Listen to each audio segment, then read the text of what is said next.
એક વખત માણસને અને ભગવાનને સંવાદ થયો. ભગવાને માણસને પૂછ્યું કે આ દુનિયાની અંદર સૌથી વધારે મોટું કોણ? અને ત્યારે માણસ એવું કહે છે કે આ લોખંડ છે ને, લોખંડ, એની ઉપર તો વિશ્વના કેટલાય મંચ છે.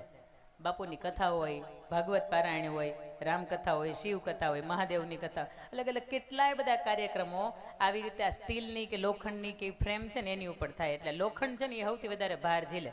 સૌથી દુનિયાની અંદર વધારે શક્તિશાળી તો કે લોખંડ છે, એવું માણસ ભગવાનને કહે છે. ભગવાન એવું કહે છે કે આગ છે ને, આગ એ લોખંડને ઓગાળી શકે. માણસ એવું કહે છે આગ વધારે શક્તિશાળી છે. ભગવાન એવું કહે છે પાણી છે, પાણી એ આગને બુઝાવી શકે.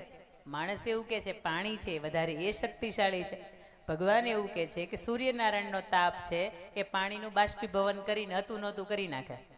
માણસ એવું કહે છે કે સૂર્યનારાયણ છે ને સૌથી વધારે એ શક્તિશાળી એ છે, કારણ કે તમે બનાવ્યું ને એટલે તમે તો કહો જ ને અમારું બનાવેલું શક્તિશાળી હોય એમ. ભગવાન એવું કહે છે જે વાદળું આડું આવે, તમે સાપુતારા જતા હશો, જોયું હશે, સૂર્યનારાયણ ગમે એવા બળબળતા હોય પણ વાદળું આડું આવે એટલે સૂર્યનારાયણના તાપને આછો કરી નાખે, એને ઝાંખા કરી નાખે. માણસ એવું કહે છે વાદળું છે સૌથી મોટું એ છે, સૌથી વધારે શક્તિશાળી તો કે એ છે.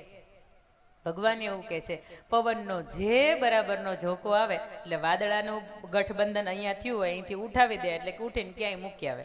થોડીક વાર તમે સાપુતારા જેવી હિલ સ્ટેશન જોતા ચડતા હશો ને તો તમને ખબર છે થોડીક વારમાં વાદળા અહીંયા હોય પણ પવનની ગતિ તેજ હોય ને એટલે વાદળા ઉઠાવીને ત્યાં પેલી બાજુ મૂકી દેતા હોય.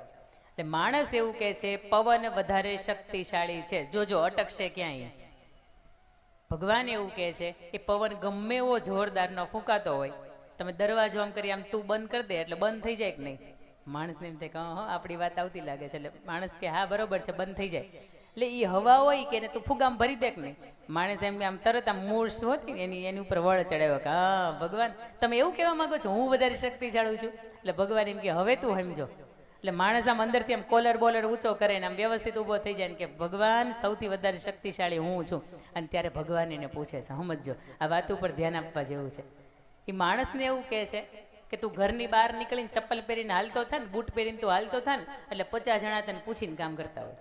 તું આમ મૂછ ઊંચી રાખ ને તો બીજા 5ને તારથી ડરવાનું મન થાય. પણ આખો દિવસ પૂરો થાય, સંધ્યા ઢળે અને તું એ ટિફિનનું ડબલું આમ ઉલાળતો ઉલાળતો ઘરે આય એટલે કોની સામે તું મિયાની મીંદડી થઈ જાય. પછી પુરુષે એવું કીધું કે મારા જીવનમાં આવી 4 શક્તિઓ છે, 4 સ્ત્રીઓ છે કે એની સામે ભલામણ મને કાંઈ બોલવાનું મન થાય. કાં તો એ બોલવા નથી દેતા એટલે હું નથી બોલતો, અને કાં તો અમારું હાલતું નથી એટલે એમ નથી બોલતા, કાં તો મને એમ થાય છે કે એનાથી જ આપણું સર્જન છે એટલે અમને બોલવાનું મન નથી થતું. અને